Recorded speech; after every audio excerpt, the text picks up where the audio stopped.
All-America players would blossom virtually every year, sometimes 2 and 3 a year. Names that would surely be destined for future enshrinement in the Hall of Fame. It was Leroy Jordan and Steve Sloan, Ray Perkins and Kenny Stabler, Johnny Musso, John Hanna, Richard Todd, and many more, including one named Joe Willie Namath. In 1971, when Bear Bryant marked his 200th victory against Southern California, nobody paid much attention.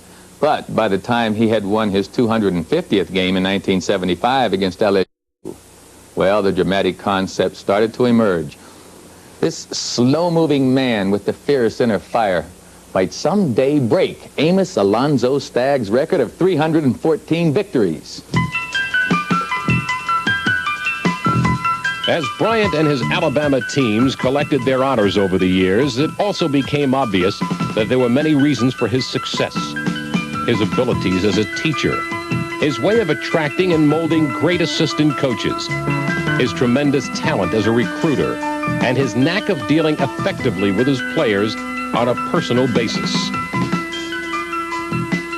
The football players gave Bryant their best, and he gave them the best in magnificent Bryant Hall, a very special dormitory for football players.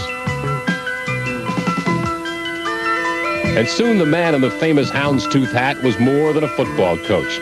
He was growing into legendary status, a dynamic hero figure in the state of Alabama, who had turned Crimson Tide football almost into a religion. His was the most recognized face on television, the man that many people wanted to run for governor or senator. But all Bear Bryant wanted to do was enjoy his family and coach Alabama teams and see his players become successful in life after football. A moment now with one of my favorite people, Jim Goosetree, the head trainer at the University of Alabama.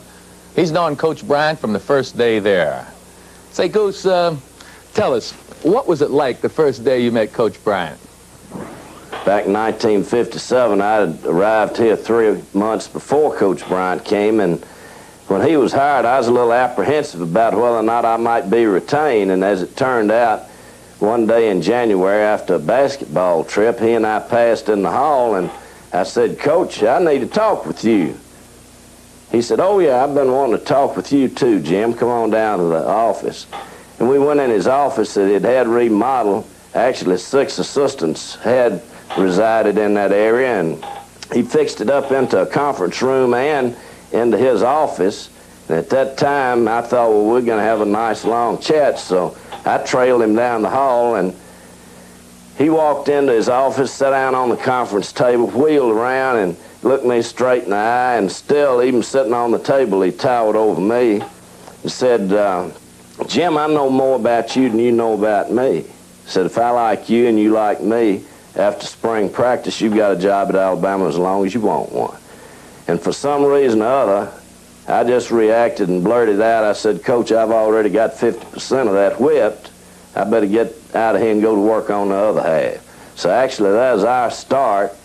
And of course, later on in June, as contract time came, he and I had a verbal agreement, and actually over the years, 25 years to be exact, I've never had a written contract with the University of Alabama or Coach Bryant, and he's certainly been awfully good to me, and you know how we feel about each other. Coach, tell us, did the 1981 season have any extra pressure, more so than the others? You know what pressure is, Joe. You've been in it now, on stage, on the field, in the collegiate and professional football ranks, and really this year has really been an exceptional one, that so many goals have been reached and so many others have been strived for. The pressure was accepted by Coach Bryant right from the start. He's tried to keep the staff and the personnel on the football team from feeling any pressure of the goals that people have set for him, other than our only goal to win the national championship. Hopefully, many of us, I feel sure, and in my case, I've self-imposed pressure on myself, and I would have to say that probably it has been a little different, because we all have felt the real desire and real need to help him reach goals that people have set for him and that he set for himself.